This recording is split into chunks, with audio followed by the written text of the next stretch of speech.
कि अगली बार जो आप आइएगा ना, तो इस बार हम देखें कि कुछ इधर उधर कुछ जीत गया है, अगली बार सब हारेगा। हम लोगों ने आज तक कोई काम नहीं किया, देश की कोई सेवा नहीं की है। नमस्कार, आप देख रहे हैं दर्श न्यूज। मैं हूं दिव्यांशु। बिहार के मुख्यमंत्री और जेडीयू के अध्यक्ष नीतीश कुमार ने नई दिल्ली में एनडीए गठबंधन के सांसदों की मीटिंग में अपनी पार्टी के समर्थन की घोषणा करने के बाद एक बार फिर से पीएम नरेंद्र मोदी का पांव छूकर सम्मान जताया है। जी हां, लोकसभा चुनाव प्रचार के दौरान बिहार में पीएम मोदी की दूसरी रैली नवादा में थी और उस दौरान मंच पर बैठे नीतीश ने बगल में बैठे पीएम मोदी से बातचीत के क्रम में उनके पांव छुए थे।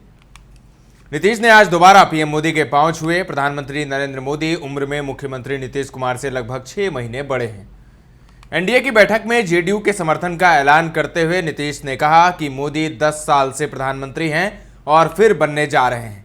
इन्होंने देश की सेवा की है और जो कुछ बचा है इस बार पूरा कर देंगे। नीतीश ने जेडीयू के समर्थन पर कहा कि हम पूरी तरह से सब दिन इनके साथ रहेंगे। नीतीश ने बिहार में आरजेडी, कांग्रेस और लेफ्ट को मिली 9 सीटों की चर्चा किए बिना कहा कि कुछ इधर उधर जीत गए हैं, लेकिन अगली बार जब आइएगा तो ये सब हारेंगे। उन्होंने कहा कि बिना मतलब का बात बोल बोल कर इन लोगों ने ये जीत हासिल की है, जबकि उन लोगों ने कोई काम नहीं किया है। आगे उन लोगों के लिए गुंजाइश नहीं रहेगा, सब खत्म हो जाएगा। सुनिए क्या कुछ कह रहे हैं सीएम नीतीश कुमार।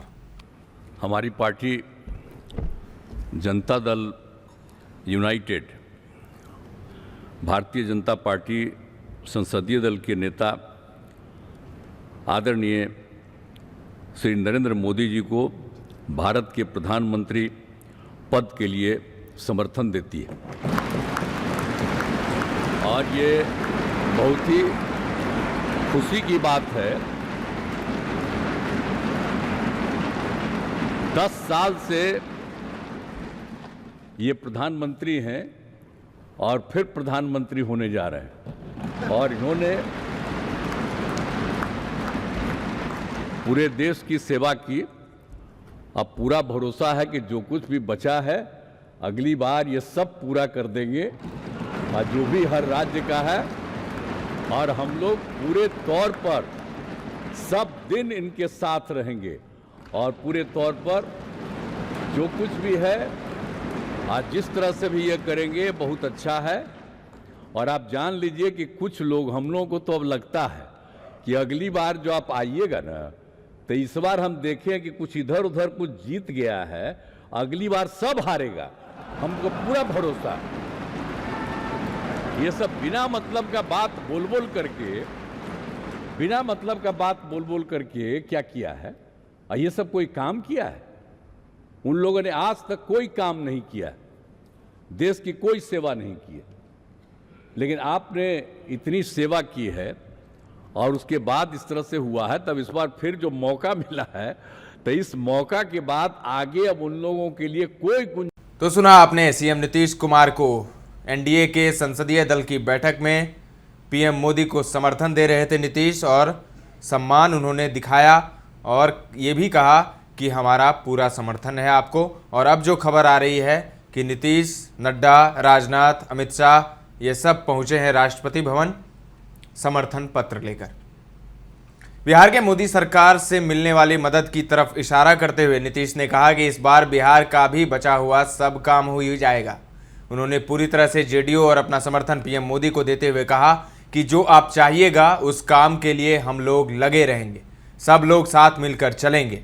उन्होंने कहा आपके नेतृत्व में सब लोग काम करेंगे, सब लोग चलेंगे, साथ रहेंगे, जो कुछ ये करेंगे इनकी बात को मानते हुए आगे चलेंगे। इंडिया गठबंधन में जेडीयू को आरजेडी के खुले न्योते की चर्चा किए बिना नीतीश ने कहा इधर उधर कोई करना चाहता है उसको कोई लाभ नहीं है। मुख्यमंत्री ने यह भी कहा कि हम तो चाहते हैं कि जल्द से जल्द प्रधानमंत्री शपथ ग्रहण करें और काम शुरू हो। हालांकि उन्होंने यह भी बताया कि प्रधानमंत्री ने इसके लिए रविवार का समय तय किया है। हम तो चाहते थे कि आज ही शपथ ग्रहण हो जाए। तो आज सीएम नीतीश ने जो भाषण दिया उसमें कई बातें उन्होंने कही, कई गंभीर बातें उन्होंने कही, लेकिन लहजा जो उनका था बिल्कुल चुटकीला अंदाज था और लोगों को उन्होंने खूब हंसाया। पीएम भी हंस पड़े, मोदी भी नहीं रह पाए और खिलखिला उठे नीतीश की बातों को सुनकर। तो अब देखिए, पीएम मोदी एक बार फिर से शपथ लेने वाले हैं। मोदी तीसरी बार देश के प्रधानमंत्री बनने वाले हैं और समर्थन पत्र आज राष्ट्रपति को सौंपने अभी गए हैं नीतीश, नड्डा, नायडू और राजनाथ सिंह और अमित शाह, ये सब पहुंचे हैं समर्थन पत्र लेकर। और एनडीए का समर्थन पत्र है। एनडीए के नेताओं ने, एनडीए के सांसदों ने, सब ने एक साथ मिलकर पीएम मोदी को अपना नेता चुन लिया है। और खबर है रविवार 9 जून को, जैसा सीएम नीतीश ने कहा अपने भाषण में, तो उसमें उन्होंने कहा कि रविवार को इन्होंने तय किया है शपथ लेने का। तो 9 तारीख रविवार को मोदी एक बार फिर से देश के प्रधानमंत्री बनेंगे, शपथ लेंगे। तो फिलहाल के लिए इतना ही। तमाम अपडेट्स देते रहेंगे, बने रहें दर्श न्यूज के साथ।